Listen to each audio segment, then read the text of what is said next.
우리나라 AI 수준이 지금 현재 어디냐? 그거 제일 잘 아실 것 같으신데.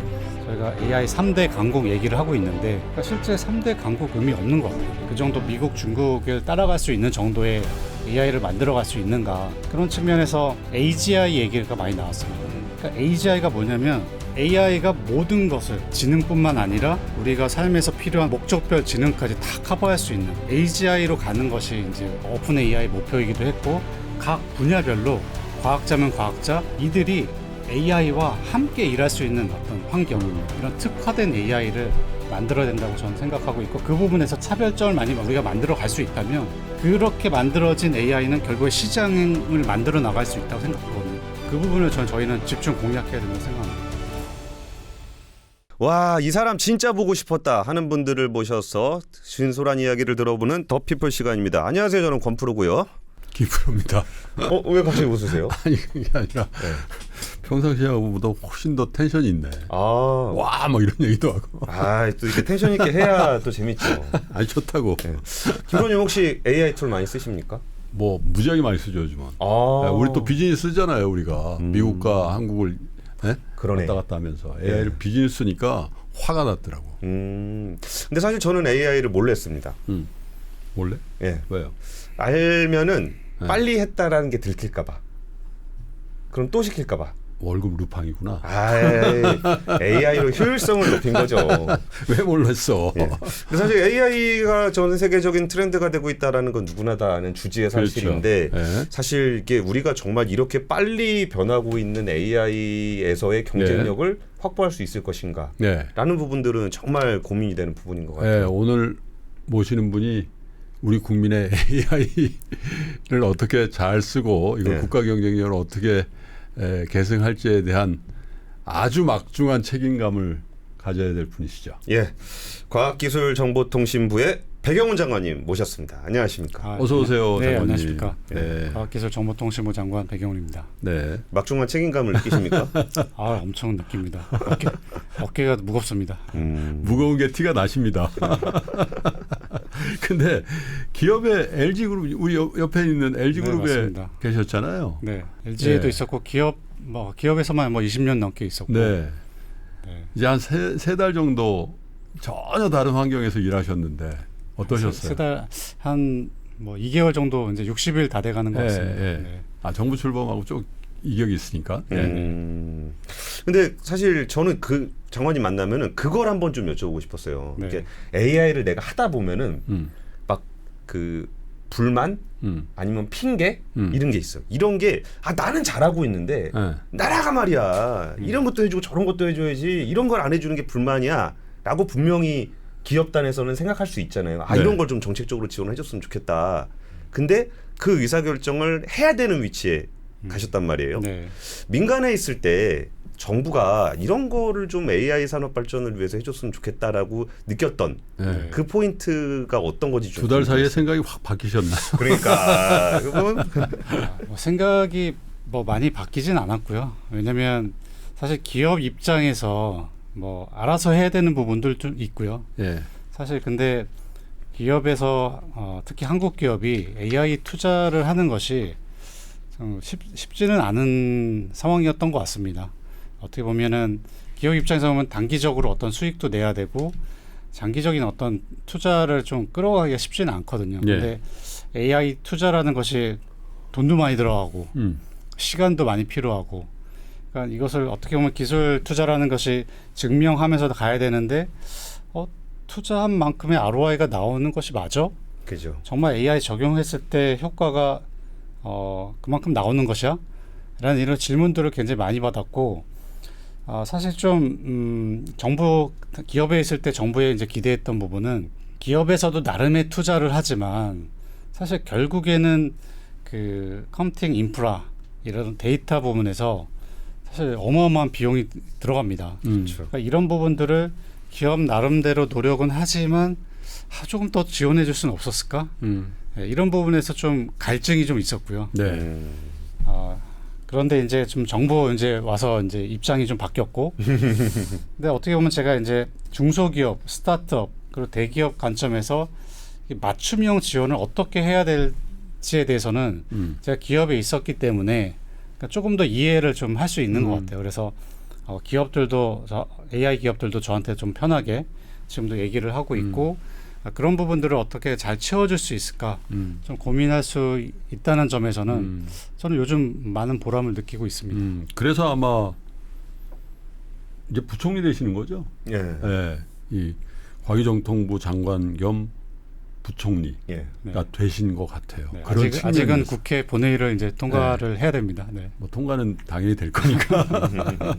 아니, 부총리라는 위치가 네. 각 부처들의 어떤 방향성들을 부총리가 좀 총괄을 해주는 게 있잖아요. 네. 근데 과기부총리 자리를 다시 신설을 했다라는 거는 네. 저는 정부 부처 내에서도 이 AI라는 화두를 각 부처별로 반영을 하도록 하는 위치가 아닐까 싶은데 어떤 취지라고 좀 설명을 해주실 수 있을까요? 제가 그 정부 와 보니까 R&D도 그렇고요, AI도 그렇고 각 부처별로 이렇게 좀 각자 좀 하는 경향이 좀 있었습니다. 네.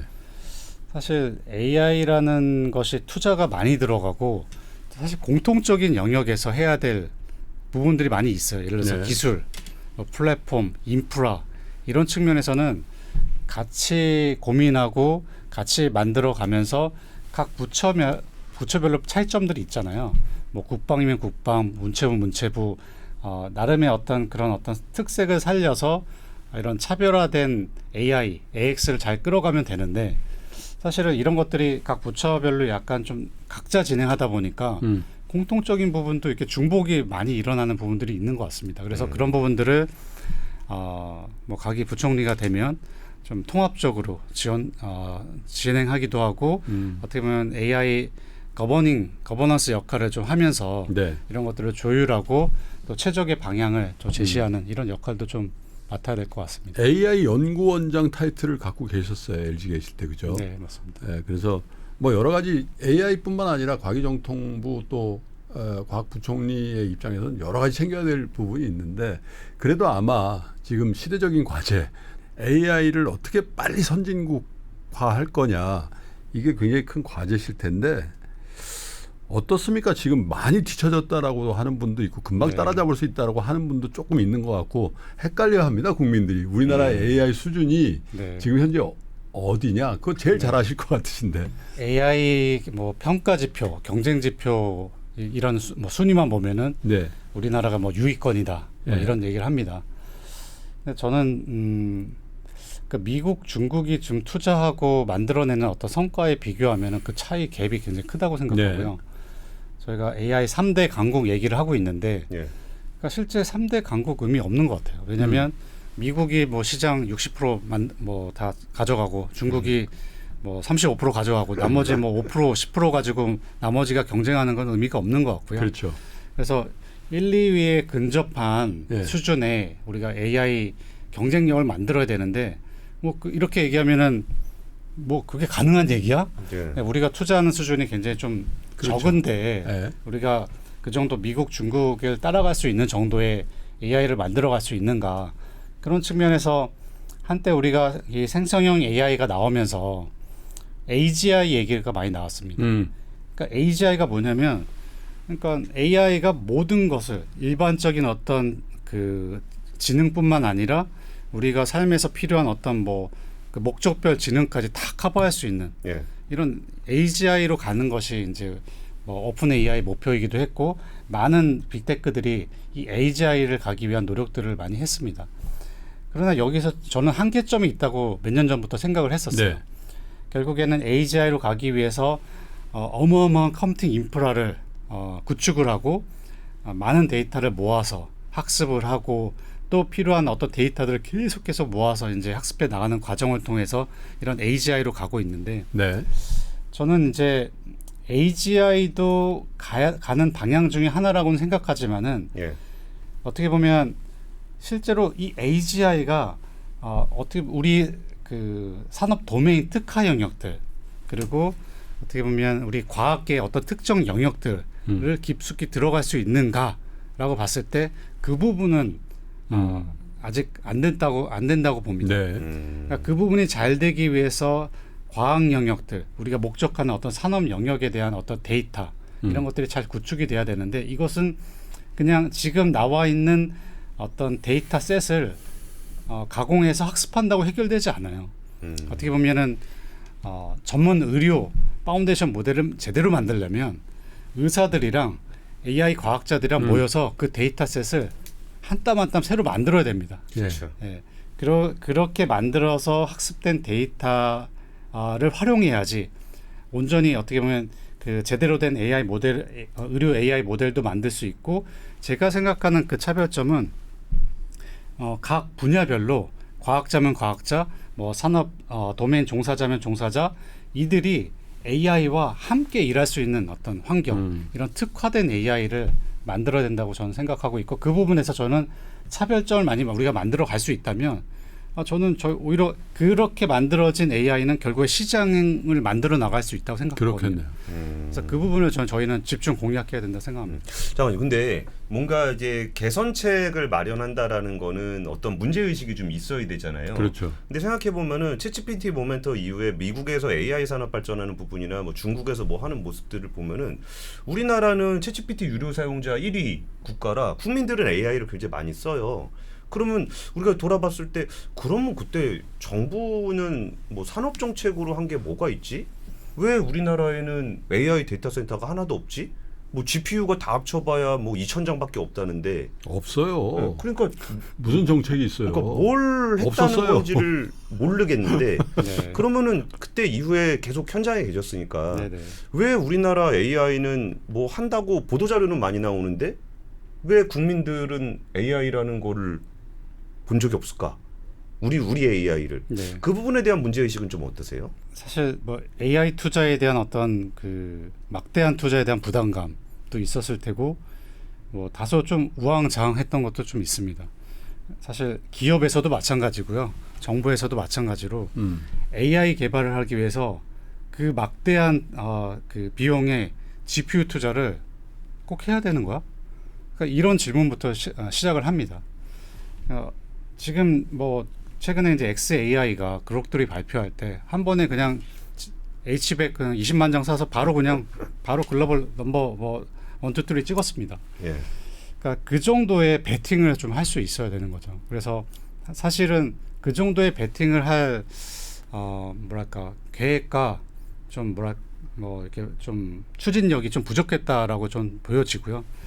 그런 부분을 좀 보완하기 위해서 정부도 일단은 GPU를 우리 적어도 중소기업 학계에서도 GPU 많이 필요합니다. AI 연구 많이 하고 있어서 이들이 어느 정도 연구하고 성과를 낼 수 있는 정도의 GPU 확보를 통한 마중물을 만들자.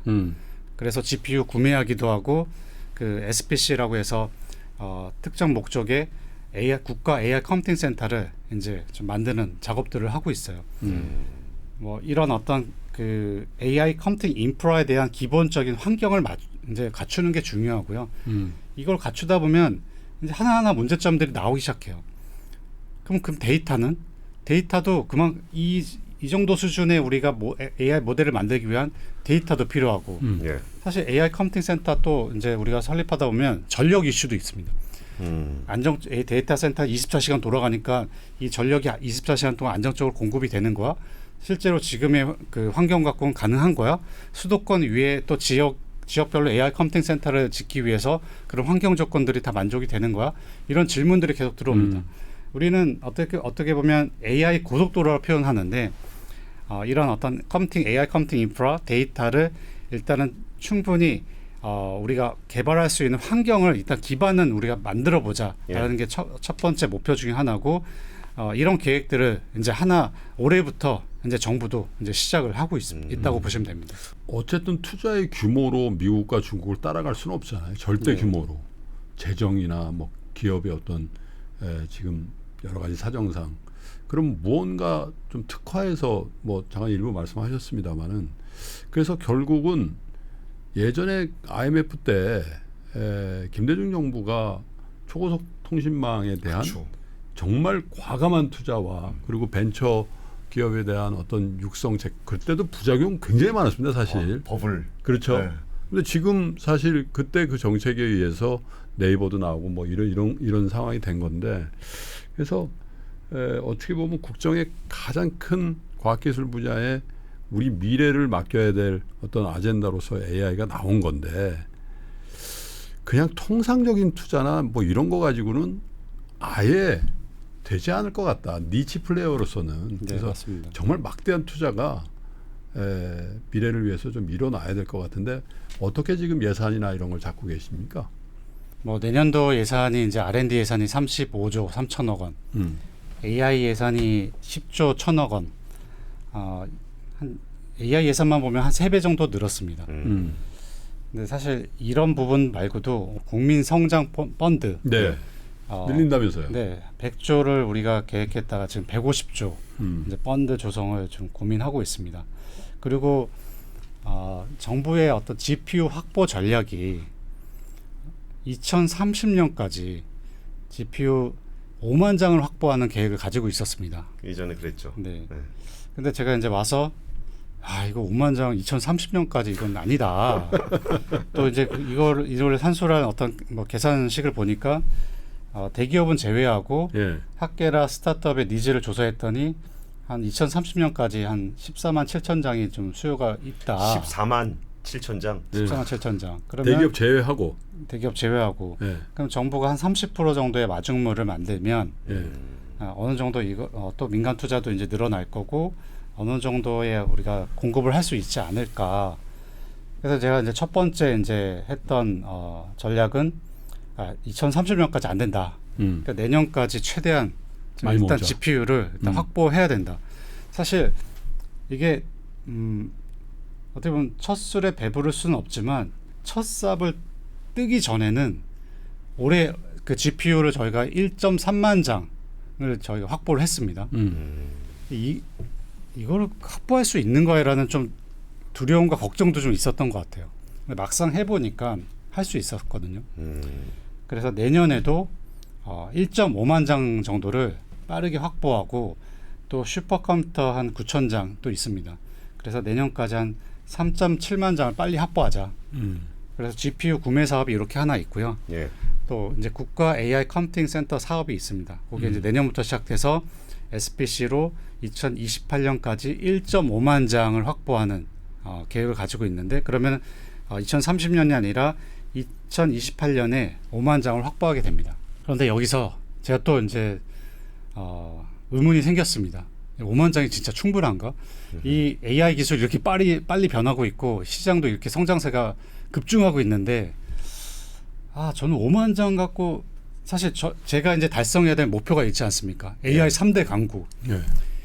과연 3대 강국을 가는 데 있어서 이 GPU 5만 장 조금 더 필요하지 않을까 이런 생각을 좀 했습니다. 그래서 지금 며칠 전부터 우리 가기정통부 내부적으로 우리가 2030년까지 적어도 한 20만 정도는 확보해야 제대로 좀 어떻게 보면 그 기반 위에 AI 컴퓨팅 센터도 좀 활성화도 되고 더 데이터도 더 모으고 어떻게 보면 투자도 더 민간에 가속화도 좀 시킬 수도 있고 이 정도의 어떤 목표를 가지고 노력을 해보자라고 해서 한번 2030년까지 GPU 일단 20만 장을 만드는 목표, 도전적인 목표를 좀 세워보려고 하고 있습니다. 그렇게 하려고 하는 이유가 국가대표 그 AI 기업들, 그러니까 그 독자 AI 파운데이션 모델 5개 컨소시엄이 이제 정해졌는데요. 네. 이들한테 요구한 거는 사실 뭐 미국의 오픈 소스 모델, 뭐 중국의 오픈 소스 모델, 뭐 우리 기업들도 많이 갖다 씁니다. 미국은 점점 이제 오픈 소스를 뭐 좀 자제하는 분위기도 있는데 중국은 계속해서 오픈 소스 모델을 발표하고 있고 우리나라 기업에게 우리가 선택받으려면 글로벌 탑 수준의 AI 모델을 발표해야 된다. 그래서 어떻게 보면 우리가 할 수 있는 정도 수준의 목표를 세우는 게 아니라 우리 그냥 글로벌 탑 수준의 목표를 잡고 그냥 한번 달려가 보자. LMM 그리고 멀티모달에 있어서 글로벌 탑 한번 가보자. 그런 데 있어서 뭐 그러면 이제 뭐 여러 가지 좀 제약상들이 있죠. GPU 충분한가요? 만들어 보겠다. 데이터 충분한가요? 데이터 규제도 많고 데이터 이제 어떻게 보면 양질의 데이터는 또 구매하는데 비용도 많이 듭니다. 그렇죠. 정부 차원에서 노력하겠다. 그리고 이제 그 외에 여러 가지 좀 많은 제약사항들이 있고 또 이제 모델만 잘 만들면 되는 게 아니라 이 어떻게 보면 이 모델 학습하는 모델을 우리의 클라우드로 지금 그쵸. GPU를 들여와서 우리 클라우드를 그 세팅해서 만들려고 하고 있어요. 그러다 보니까 우리가 GPU 클러스터링을 뭐 2,000장 이상 해본 적이 없어요. 그죠. 그러니까 올해는 없으니까 2,000장, 네. 내년에는 4,000장, 그다음에 내후년에는 10,000장까지 해보자. 그럼 이런 어떤 클러스터링을 만들려면 사실은 5만 장보다는 더 지금 우리가 환경이 좀 세팅이 돼 있어야 된다라고 생각을 해서 좀 정부도 도전적인 목표를 세우고 민간도 더 도전적인 목표를 세워서 한번 진짜 3년 안에 제대로 결과물 만들어 보자 이런 얘기를 좀 어제도 나눴고 그 목표를 위해서 좀 저도 어떻게 보면 이 모든 것이 사실 컴퓨팅 인프라에 투자만 하고 좋은 AI 모델을 만드는 게 사실 궁극적인 목표는 아니잖아요. 그렇죠. 이걸 통해서 그렇죠. 많은 기업들이 AI 모델을 쓰고 이걸 가지고 좋은 서비스를 만들고 네. 또 확장하고 AI 생태계가 만들어지고 네. 여기서 또 어떻게 보면 그 유니콘 데카콘이 나오고 대기업도 굉장히 어떻게 보면 AI를 통해서 생산성 향상을 하고 비용 절감도 확실하게 하고 그러면 이루어질 것이 AI 역시 투자해야 되는구나. 제 투자가 이루어질 거고 이 환경을 어떻게 만드냐 저는 이것이 굉장히 좀 중요하다 생각하고 있습니다. 굉장히 비장한 표정이 나오시는데 네. 근데 그거 되게 중요한데 그 정부에서 이게 뭐 GPU 확보하고 이런 것들은 그동안 안 했던 거 해야 된다라는 말씀을 하시는 건 좀 이해가 가요. 근데 네. 그러면은 그 AI를 하고 아까 쓰고 서비스를 해야 되는 기업들 있잖아요. 뭐 예를 들어서 삼성전자. 그 AI 안 할 수 없잖아요. 그렇죠. 근데 거기 GPU가 얼마나 있는지 뭐 생각했던 것보다 그렇게 많지 않은 것 같고 뭐 죄송하기는 하지만 그 친정이었던 LG도 네. GPU를 얼마나 가지고 있었나 생각해 보면은 구글 클라우드 쓰고 있었고 그 SDV 자율주행을 해야 되는 현대차도 그렇게 많이 확보하지 않았고 그러면은 왜 민간에서는 그렇게 안 했을까요? 민간에서는 할 수 있는 정도 수준의 AI 투자를 한 거죠. 그러니까 뭐냐면은 어떻게 보면 특정 풀고자 하는 어떤 문제 그런 어떤 산업 도메인에서의 어떤 그런 그 과제들 중심으로 AI를 투자하다 보니까 아까 제가 말씀드린 목표를 우리가 글로벌 탑으로 갈 거냐 아니면은 할 수 있는 고만고만한 수준의 목표를 잡는가. 사실 여기에 문제가 있다고 생각했어요. 어떻게 보면 고만고만한 수준의 목표를 세우다 보니까 실제 예를 들어서 뭐 미국이나 뭐 중국에서 만든 모델을 했을 때 대비해서 성능이 좀 안 나오고 그죠. AI를 적용했더니 야 이거 돈만 많이 들고 효과가 안 나오는데 이런 악순환이 생기는 거죠. 그래서 어떻게 보면 실제 AI로 사업하려고 하는 기업들도 그 목표에 대한 수준을 좀 높여야 되고 지금은 하이브리드로 가야 됩니다. 어떻게 보면 그 단순히 모델을 오픈 소스로 가져다가 이제 그 어댑테이션 시키는 경우도 있겠지만 패키지화된 이런 그 클라우드 AI 서비스들을 그냥 가져다가 빨리 적용해야 되는 부분도 있어요. 그러나 다만 이제 제가 말씀드린 거는 그렇게 빨리 AI를 통한 AI 트랜스포메이션도 해나가야 되지만 언젠가는 오픈 소스 모델도 다 유료화 될 거고 그렇죠. 이런 뭐 CSP 사업자들이 제공하는 API 서비스들도 비용이 지금 뭐 이래서 뭐 지금은 뭐 10만 원에 이용할 수 있다면 나중에는 뭐 100만 원, 1000만 원 올려도 우리가 없으면은 그 가격에 쓸 수밖에 없는 거죠. 그렇죠. 그래서 우리도 경쟁력을 가지고 있어야 된다는 겁니다. 그리고 특히 이제 그런 우리가 뭐 극단적인 예로 뭐 방산, 보안 쪽 이런 쪽은 우리 AI 모델로 우리 데이터를 가지고 파인튜닝을 시켜야 됩니다. 그렇죠. 그리고 또 하나가 이런 어떤 국방, 방산, 이런 국방이나 보안 분야뿐만 아니라 일반 분야에 있어서도 우리 산업 인더스트리 쪽에서도 절대로 이렇게 외부로 공개해서는 안 되는 데이터들이 있어요. 예. 클라우드로도 올리면 안 되는 데이터들이 있습니다. 그런 것들은 우리 모델을 가지고 이런 특화 모델을 만들어가는 것이 중요하다. 그래서 지금은 우리가 어느 정도 경쟁력을 갖기까지 이런 하이브리드 전략, 투트랙이 필요하다고 생각합니다. 그래서 결국 3년 안에 AI 3대 강국 뭐 물론 이제 얼마나 이해와 격차가 있는 3위냐에 따라서 이제 그 성취가 좀 다를 것 같긴 한데 우리 배경훈 장관님이 3년 이후를 그려볼 때 말이죠. 사실 기업들이 얼만큼 그거를 비즈니스 잘 활용하고 그런 기업들이 글로벌 무대에서 경쟁력을 훨씬 더 강화시키면 그게 우리 국가 경쟁력이 될 텐데 그것과 더불어서 국민들 개개인이 이른바 AI 리터러시가 얼만큼 강할 거냐 네. 이런 부분도 굉장히 함께 수반해야 될 과제인 것 같아요. 어떻게 계획을 갖고 계시죠? 지금은 이제 뭐 AI 시대가 되면서 분명히 소외되는 어떤 계층이 이제 생겨날 거고 또 이제 노인분들이 아직도 이제 디지털 기기에 이렇게 익숙하지 않으시잖아요. 근데 그런 분들도 이제 AI를 친숙하게 만들기 위한 어떤 그 AI 리터러시 교육도 필요한데 예.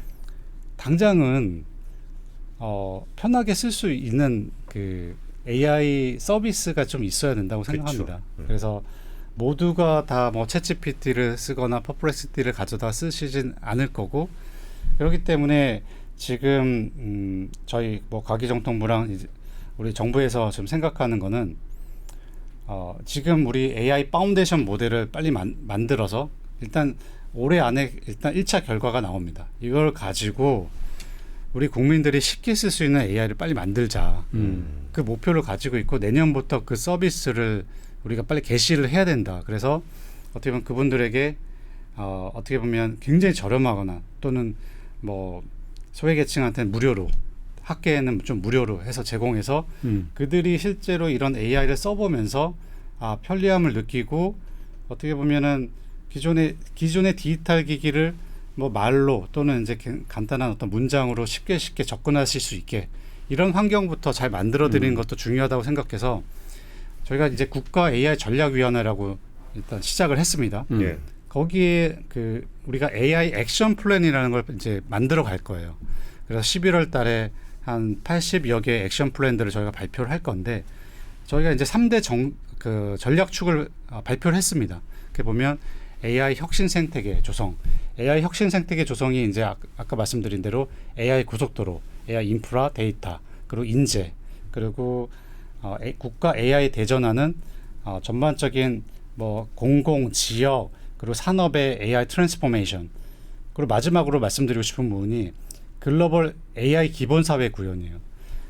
이번 정부에서 가장 좀 그 많은 저희가 공을 들이고 있는 부분인데 어쨌든 간에 산업계에 특화된 목적으로 시장을 만들기 위한 특화된 AI도 잘 만들어야겠지만은 우리 국민들이 누구나 AI로 쉽게 AI를 활용할 수 있고 그리고 또 이제 그 혜택도 좀 골고루 누려야 된다고 생각을 합니다.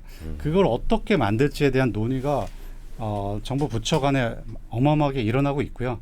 그 부분을 이제 내년부터 시작할 수 있게 그 기반을 이제 다지는 게 저희 목표 중에 하나입니다. 근데 요즘에 과기부 정책이 되게 웃겨요. 되게 재밌어요. 예를 들어서 라지랭귀지 모델 대회를 하면은 이렇게 서류 심사를 통해서 10개를 한 다음에 5개를 줄이고 조금 지나면은 평가를 해가지고 탈락을 이렇게 막 시키더라고요. 네. 그리고 AI 챔피언 대회 이런 거는 막 제가 얼마 전에 알아봤었는데 막 총 상금 60억을 걸고 경연 대회를 하는 거예요. 네. 그래갖고 이게 딱 해갖고 전에는 없었던 것 같은데 평가를 60억씩? 받아서 옛날에 R&D는 이제 교수님들이 이게 평가해가지고 평가위원들. 여기서 R&D에서 과제 주고 뭐 그랬는데 지금은 국민들이 좋아할 만한 서비스를 만들어 보세요 하면 국민들이 좀 봐야 되는 거잖아요. 그러면서 이거를 약간 무슨 경연 대회 슈퍼스타 K 하듯이 여기 막 탈락시키고 막 그러고서 나중에 1등 하면은 막 상금 말이 좋아서 상금이지 이제 개발비인데 막 30억 주고 막 그러더라고요. 그것도 장관님 그 경호님으로 불리시는 그 기분으로 그렇게 하시는 건가요? LG 때 경호님. 네. 뭐 LG 때 이제 뭐 그러니까 유연한 조직 문화를 만들려고 그렇게 호칭을 했고요. 근데 어쨌든 이것도 창의적인 발상이 필요한데 근본적인 한계가 예산이 좀 제한돼 있잖아요. 모두를 다 잘 지원하면 뭐 좋겠지만은 결국에는 그 AI 파운데이션 모델도 목표가 뭐냐면 그 결과물은 다 오픈 소스화 한다는 거예요. 그렇죠. 그러면 그게 LG가 만들던 뭐 네이버가 만들던 그러니까 우리가 글로벌 탑 수준의 모델을 만들어서 오픈 소스화 시키면 그걸 가지고 그다음 목표가 많은 기업 또 일반인들이 그걸 활용할 수 있는 환경을 만드는 거죠. 네. 그러니까 지금은 저희가 선택과 집중을 할 수밖에 없습니다. 뭐 모든 과제에 대해서 뭐 예를 들어서 이번에 이제 5개 기업이 이제 참여를 했는데 6개월 뒤면 이제 1개 기업이 떨어집니다. 그럼 뭐냐면 예산은 정해져 있는데 1개 기업이 떨어지면은 이 4개 기업한테 GPU를 더 몰아줄 수 있는 거죠. 그리고 이제 또 떨어집니다. 마지막에 한 2개 정도 남을 거예요. 그럼 이들한테 어떻게 보면 지금 모델 발표가 거의 매달 이루어지고 있잖아요. 예. 그렇죠. 6개월 저희도 이제 6개월 뒤에도 발표하고 계속 6개월마다 그냥 모델 발표를 할 겁니다. 이들의 역량은 그 사이에 많이 늘어나겠죠. 예. 모델을 만들기 위한 역량이 늘어날 거고, 그리고 이제 시간이 지나면 지날수록 GPU는 더 많이 활동해 줍니다. 그러면 어떻게 뭐 정말로 이제는 GPU가 부족해서 이 성능을 못 만들었다 이런 얘기는 이제 못 나오게 하려고 하는 거죠. 네. 그래서 이런 식의 어떤 경쟁 구도 방식을 만드는 하고 있는 거고, 결국에는 그 결과가 나왔을 때 그 다음이 저는 중요하다고 생각합니다. 근데 사실은 아직 그 정도의 글로벌 탑 수준에 도전하는 모델을 우리가 못 만들어 봤잖아요. 예. 근데 가능성은 있어요. 지금도 그 아티피셜 애널리시스 인텔리전스 그 인덱스라는 리포트가 발표가 됐는데 네. 우리가 11위, 14위권의 모델 발표까지는 했습니다. 2군데 업체가 올렸어요. 네, 본 것 같아요. 네. 근데 그 사이에 11위가 뭐냐면 그 사이에 미국, 중국밖에 없어요. 그렇죠. 오픈 소스 모델로만 따지면은 4위예요. 1, 2, 3위가 다 중국입니다. 네. 그 정도의 경쟁력은 이제 우리 기업들도 이제 갖춰 나가고 있어요. 그런데 그들이 아쉬워요. 좀 부족해요. 근데 여기다 인프라, GPU 이런 것들을 좀 더 우리가 지원을 해주면 정말로 뭐 탑3 안에 드는 모델을 만들어 볼 수 있다는 거죠. 일단 그 정도까지 가고 이제 그 다음에 어떤 우리가 시장을 만들기 위한 전략적인 어떤 좀 고민을 하겠다. 이런 방향이라 봐주시면 되겠습니다. 과기정통부 장관님 모시고 거의 1시간을 얘기했는데 AI 얘기만 했네요. 그죠? 네. 이제 사실 넘어가려고 그랬습니다. 네. 근데 그만큼 중요한 네. 국가 과제인 것 같아요. 예. 근데 안 그래도 이제 R&D 얘기를 하려고 하다가 R&D 얘기도 되게 중요한데 요즘에 좀 들었던 많이 회자되는 얘기가 그 공대에 미친 중국, 네. 의대에 미친 한국. 공대생으로서 어떻게 생각하십니까? 뭐 가슴 아픈 일이죠. 네. 일단 뭐 저도 이런 얘기 들었습니다. 요즘 카이스트 학생들이 예전에는 다 석박 대학원을 가서 병역 특례를 하는데 요즘 병역 특례를 많이 안 한다 그러더라고요. 한 절반 50% 정도는 병특해서 박사까지 이제 쭉 하고 나머지는 그냥 현역을 다녀온다라고 하더라고요. 네. 뭐 현역 다녀오는 친구들이 뭐 대학원을 이제 현역 다녀오면 자유로우니까 이제 뭐 해외로도 가고 뭐 의대 뭐 전과도 좀 하고 이런 일들이 많이 발생되는데 그만큼 공대에 대한 매력도가 많이 좀 떨어진 것은 사실이다. 그래서 이 분위기를 좀 반전하기 위한 고민이 좀 필요한 것 같습니다. 제가 이제 뭐 2개월 동안 뭐 뾰족한 어떤 답을 지금 갖고 있는 건 아니지만은 그들이 필요한 니즈가 뭘까? 일단 당장은 이제 뭐 이런 대학원 생활 그리고 학부 생활 하면서 충분한 어떤 지원이 되고 있는 것인가? 사실 뭐 과기원은 좀 상황이 좋은 편입니다. 근데 일반 대학 그렇죠. 입장에서는 과연 우리가 충분한 어떤 지원을 하고 이들이 이런 공대 이제 석박사를 취득했을 때 자부심도 느끼고 어떻게 충분히 그들의 기회를 만들어가고 있는 것인가, 선택할 수 있는 것인가 그런 측면에서 이게 좀 악순환이라 생각되는 것이 기업에서도 신규 채용, 그러니까 신입사원 채용을 많이 줄이고 있고요. 주로 이제 경력사원 위주로 이제 소수로 이제 채용하는 분위기도 많이 생겼고 예. 그러다 보니까 어떻게 보면 선택지가 많지 않아진 게 이제 문제가 아닐까.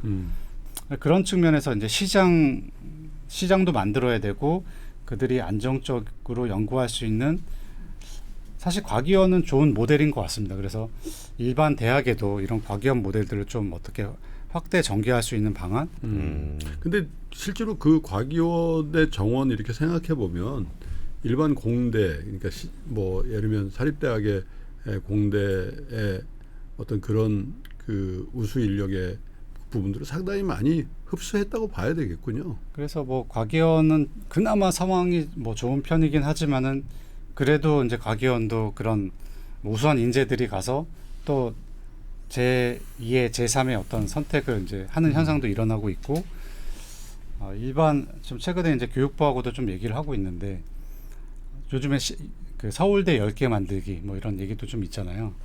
그래서 지역 대학을 좀 살리기 위해서 이런 그 과기원 같은 모델을 좀 지역의 어떤 대학원에 좀 적용해 보면 어떨까 이런 생각들을 좀 하고 있습니다. 그래서 최우수의 인재를 잘 양성하고 지키는 것도 중요하고 그리고 어떻게 보면 AI 관점에서는 AI를 잘 그 선행 연구를 통해서 AI 모델을 잘 만들어가는 사람도 중요하겠지만은 현장에서의 현장을 이해하고 AI 융합을 통해서 AI를 실제 활용해서 적용하는 이런 AX 인재도 좀 필요한 것 같아서 이 균등 발전에 대한 좀 지원에 대해서도 좀 고민을 많이 하고 있는 상황입니다. 그래서 그 부분을 상당 부분 책임져야 될 분야가 사실은 벤처업계인 것 같아요. 예를 들면 저는 의대 열풍이 뭐 피부과라든지 안과 고소득 많이 의대 열풍을 만든다고 생각하지 않거든요.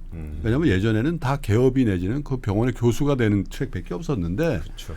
최근 들어 바이오 벤처가 얼마나 컸습니까? 네. 그래서 두 가지를 다 갖고 있는 거예요. 네, 의사가 돼서 안정적인 직업군으로 간다. 소득이 높은 다음에 의사가 되면서 또 벤처기업가로서의 이전이 굉장히 용이하게 그런 사람들이 굉장히 많아졌잖아요. 그렇죠. 의대 네네. 교수들 중에도. 근데 이 공대 출신들이 가장 창업하기 좋은 거거든요. 사실 기술이 있고 그죠. 대기업에 가서 연구원을 하고 뭐 이렇게 해서 하는 걸로는 도저히 그 욕구와 어떤 그런 것들을 충만하게 만들어줄 수 없을 것 같아요. 그래서 이런 쪽에 대한 투자도 물론 부처로 보면 중기벤처부가 따로 있으니까 네, 중기벤처부에서도 이런 스타트업을 지원하기도 하고 과기정통부에서도 지원하는 프로그램들이 있습니다. 그러니까 사회적인 분위기가 이들이 실패해도 다시 도전할 수 있는 환경을 만들어 줘야 될 것 같고요. 네.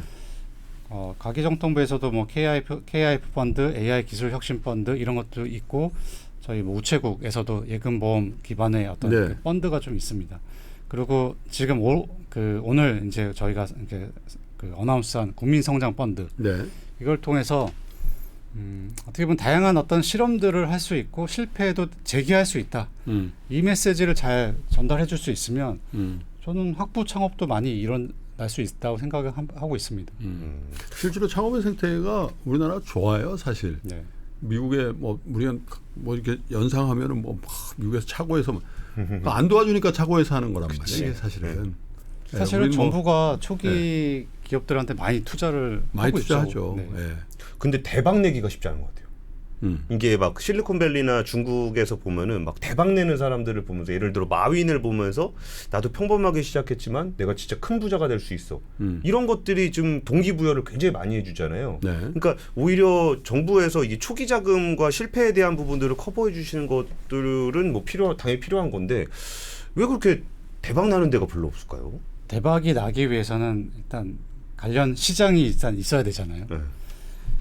그리고 저는 이제 그 대기업과의 어떤 상생 협력이 일단 잘 이루어져야 되는 것은 아닌가. 그러니까 결국 대기업이 그 많은 시장을 쥐고 있고 그거를 이제 놓지 않으면 사실 스타트업한테 기회가 이제 줄어드는 거죠. 그래서 그런 어떤 대기업과 그 스타트업의 어떤 상생 협력 구도를 계속 좀 만들어야 될 필요도 있고 또 이제 해외 쪽으로 진출을 이제 지금보다는 더 적극적으로 좀 지원을 해야 되지 않을까. 그렇죠. 그래서 어쨌든 한국에서 성공한 기업들이 어느 정도까지 성장하는데 글로벌 관점에서 보면 고만고만한 회사들이 돼 있는 것 우리 숙명처럼 받아들이는데 거꾸로 정말 적극적으로 이스라엘 모델 같은 것들이 있잖아요. 이스라엘 그 기업들이 사실 미국 주시장 나스닥이나 NYS에 상장한 기업들을 보면 미국 1위, 중국 2위, 3위가 이스라엘이거든요. 우리나라 거의 없습니다. 보면 금융상품 ETF 같은 거나 있고요. 그렇죠. 뭐 거나라고 해서 죄송하긴 한데 우리나라의 스타트업이라든지 벤처기업에서 미국 시장에 통할 수 있으니까 상장할 수 있어야 되는데 그런 기업이 거의 나오지 않거든요. 지금. 그래서 그런 것들 그러니까 기술 개발도 기술 개발이지만 어떤 글로벌 시장으로 스케일업 할 수 있는 그런 정책적인 그 지원 이런 것들도 중소벤처부라든지 과기정통부에서 좀 네. 체계적으로 해주시면 좋을 것 같습니다. 알겠습니다.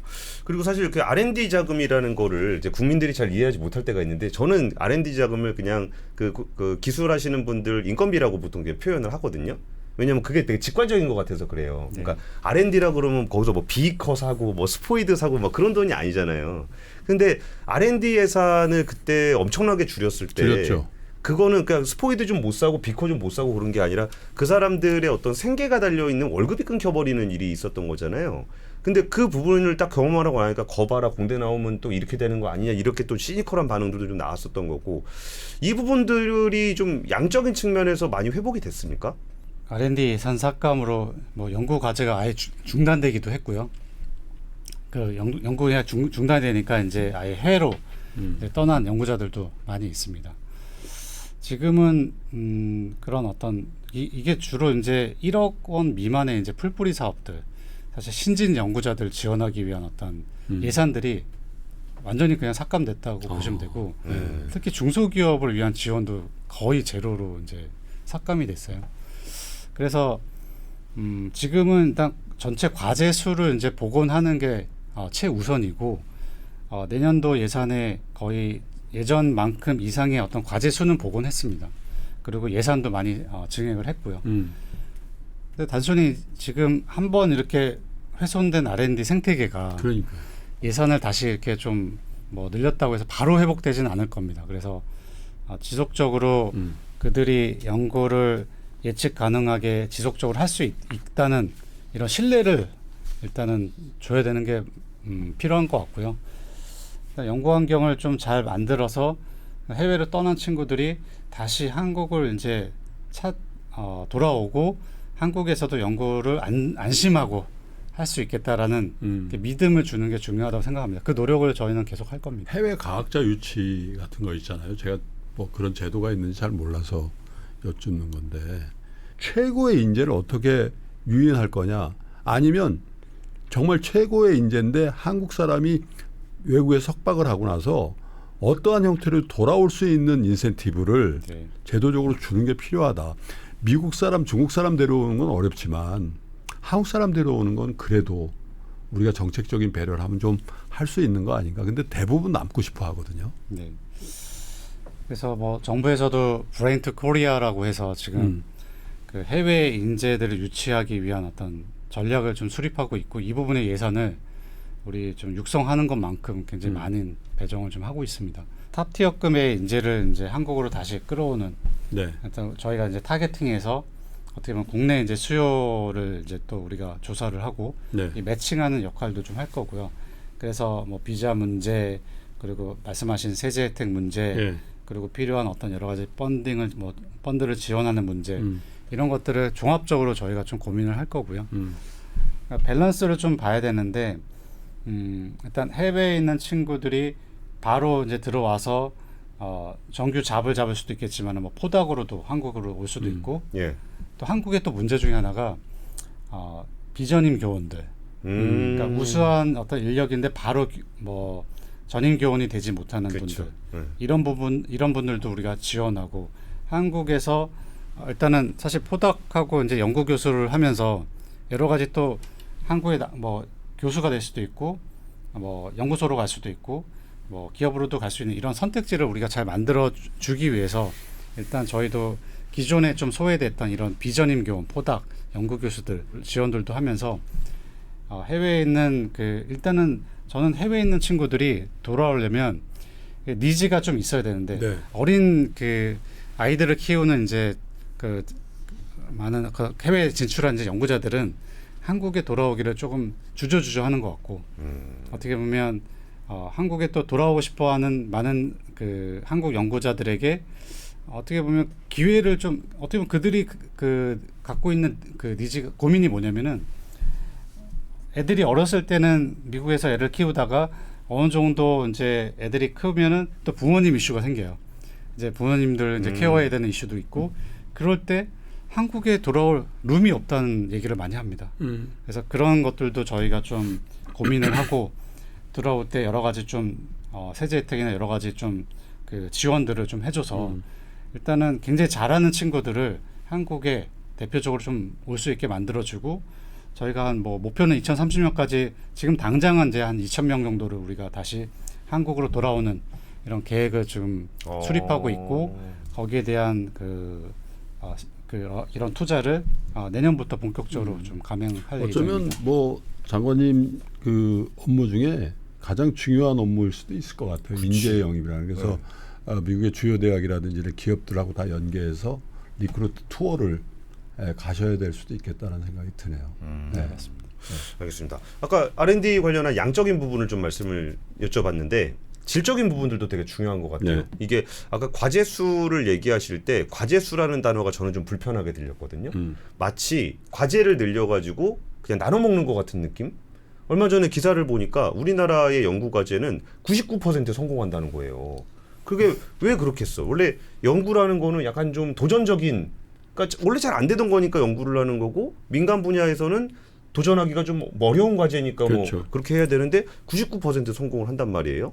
그리고 우리 국민들이 또 이제 연구 과제 관련해서 조금 시니컬하게 생각하는 부분들도 야 저거 나눠 먹기 아니냐 뭐 이런 생각들을 좀 하게 되는 것 같은데 이 연구 R&D 연구 예산과 그 과제를 질적으로 좀 높일 수 있는 개편안은 좀 어떤 부분들이 있나요? 크게 좀 나눠서 생각을 해봐야 될 텐데 그러니까 신진 연구자들은 초기 연구를 할 수 있는 이런 과제들이 좀 필요합니다.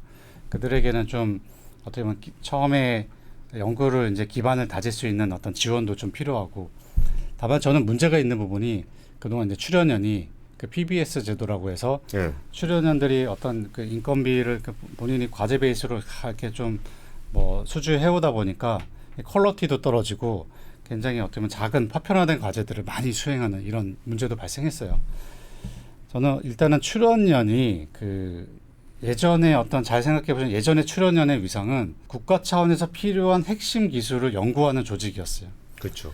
이런 대형 임무 중심의 과제로 다시 전환을 해야 됩니다. 그래서 이번에 PBS 제도를 폐지를 시켰고요. 없었잖아요, 그죠? 네, 그래서 일단 출연연이 그 임무 중심의 어떤 과제를 잘 할 수 있게 만들고 대학에 이제 센터들이 연구센터들이 있습니다. 연구센터들이 좀 어떻게 보면 필요하면은 연구센터들을 좀 묶어서 대형 과제를 하게 만들고 뭐 이런 어떤 좀 그 성과를 만들 수 있는 예를 들어서 작은 풀뿌리 과제에 굉장히 높은 목표를 설정하기가 좀 어렵고요. 이런 대형 임무 중심 과제는 말씀하신 대로 대부분 할 수 있는 목표를 세우거든요. 굉장히 어떻게 보면 아까 말씀드린 대로 그 독자 AI 파운데이션 모델 만드는 것처럼 도전적인 목표를 설정해주고 그러니까 필요하다면은 지금의 평가 방식이 조금 문제가 좀 있어요. 그러니까 지금의 평가 만족을 평가에서 좋은 점수를 받아야 다음 과제를 할 수 있는 기회가 생기다 보니까 그런 어떤 어떤 실패가 나왔을 때도 그걸 어느 정도 용인할 수 있는 평가 시스템도 갖춰져야 되고 그리고 이제 지금 할 수 있는 것들에 대한 어떤 체크를 하게 돼 있는데 이것만은 안 돼라는 어떤 네거티브 평가제를 통해서 안 되는 거 몇 가지 외에는 다 할 수 있는 어떤 기회를 좀 열어주는 것도 좀 필요하다 생각도 듭니다. 뭐 많은 얘기를 한 것 같은데 이제 마무리해야 될 것 같아요. 네. 장관님 요즘 몇 시에 출근해서 몇 시에 퇴근하십니까? 좀 퇴근 시간이 의미가 없는 게 뭐 아침 뭐 5시부터 뭐 미팅도 많으니까 자료도 많이 봐야 되고 사실 기업에 있을 때는 뭐 이렇게 제가 이제 아침에 이제 패드로 여러 가지 정보를 이렇게 가볍게 보는 수준이었다면 하루하루 이렇게 쌓여 있는 문서들이 어마어마합니다. 그래서 그 문서들을 좀 잘 소화하고 또 행사도 많고 이런 어떤 그 현장에서 논의하는 자리도 많고 지금은 이제 제가 힘들어도 좀 더 노력을 하려고 하는 게 또 과기정통부가 해야 되는 일이 뭐 AI만 있는 것도 아니고 ICT 또 과학기술 전 분야를 잘 제가 이제 이해하고 현장의 또 목소리도 잘 듣고 제가 이제 받아들여야 또 좋은 어떤 정책을 만들 수 있기 때문에 좀 뭐 힘들어도 좀 보람 있다라고 말씀을 드리고 싶습니다. 하루에 제가 보니까 15시간 이상 일하시는 것 같아요. 저는 과학기술정보통신이라는 단어가 되게 국민들의 가슴을 설레게 하는 단어였으면 좋겠어요. 과학기술정보통신이라는 단어가 언젠가부터 그렇게 가슴 설레지 않게 됐었던 것 같아요. 그게 아까 뭐 공대, 의대 뭐 이런 얘기를 또 하게 된 것 같은데 장관님이 정말 우리의 어떤 무엇을 바꿀지는 모르겠으나 거기서 국민들로 하여금 과학기술정보통신이라는 단어를 들었을 때 약간 가슴 설렘을 느낄 수 있는 분위기를 만들어 주신다면 정말 그거는 우리나라 국가 경쟁력에 많은 그러니까요. 기여를 하게 되시는 거 아닌가. 초등학생한테 장래 희망을 물어볼 때 예전에 과학자가 굉장히 많았어요. 네. 네. 네? 그죠. 지금 유튜버겠죠? 아, 얘들아 그러면 안 된다. 아 그리고 실제로 장관님 세대도 그렇고 저희도 그렇고 과학관에 갈 때 네. 제일 설렜단 말이에요. 맞아요. 네. 예. 과학관 이렇게 선생님 데려가고 그랬잖아요. 한때는 뭐 물리학에 대한 선호도도 높았고 네. 뭐 지금 뭐 저는 근데 다시 우리나라가 그 발전하기 위해서 결국 과학 기술이 잘 돼야 되고 지금의 뭐 그 기술 패권 경쟁에서 우리가 살아남기 위해서도 이 과학 기술과 AI를 정말 잘해야 되는 상황에 직면해 있는 것 같습니다. 그래서 말씀 주신 대로 이 과학기술정보통신부 하면은 가슴이 설레고 또 미래가 생각날 수 네. 있게 잘 만들어 보겠습니다.